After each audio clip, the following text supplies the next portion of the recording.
Hi, my name is Adam Garfinkel, and thank you for visiting my website. To know a little bit about me, I want to talk about my backstory. So, I like to describe myself as a problem child. From a young age, I was always causing trouble. I would hurt my brother and fight with him. I would bully him. I would bully my little sister, as bad as it is to say now.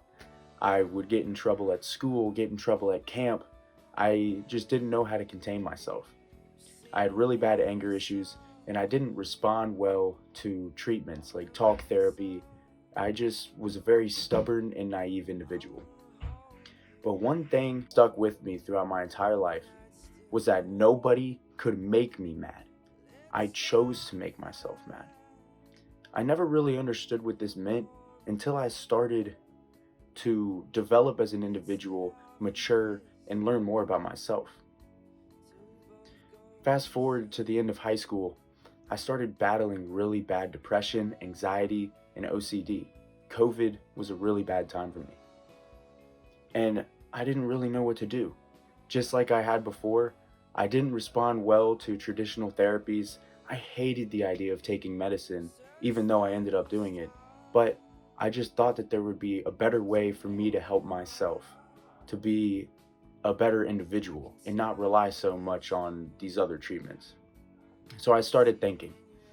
I put together a lot of ideas. I started meditating. I started exercising more.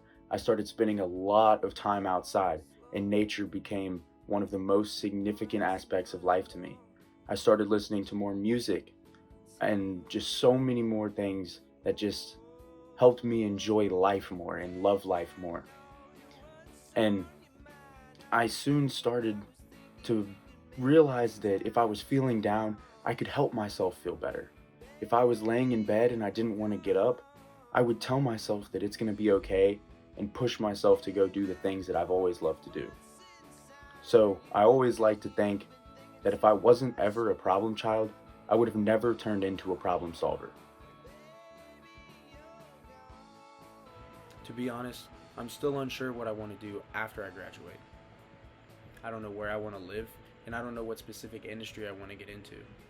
But as of right now, my main focus surrounds the subjects of sales and marketing and brand development. This all stemmed from my work with my real estate internship 2 years ago and the medical cannabis internship that I did this past summer. In these two industries, processes are very different. The real estate industry is old, and there's a lot of ways to do it, a lot of methods, a lot of techniques. The medical cannabis industry, everything's very new.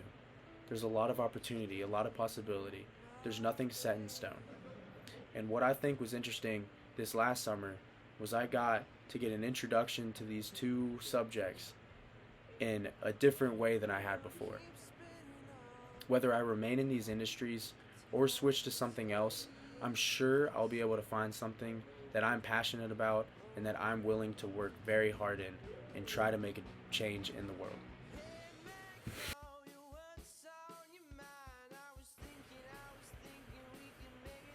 So, if at first I don't succeed, then what's next for me? Well, even though I don't necessarily have a clear path laid out for me, there's definitely a chance that I will lose my focus on sales and marketing or brand development. In that case, I could definitely see myself being a real estate agent. I've had experience with it in the past, and I've already built a large network of real estate agents in Nashville and even beyond. Now, let's say even that doesn't work. Well, I have a lot of passions, whether it's environmental science, psychology, or more. There's a lot of industries that incorporate these subjects, and there's a lot of area to improve the well being of not only the environment, but the people within it. And I think that I'd be a great help in aiding that movement.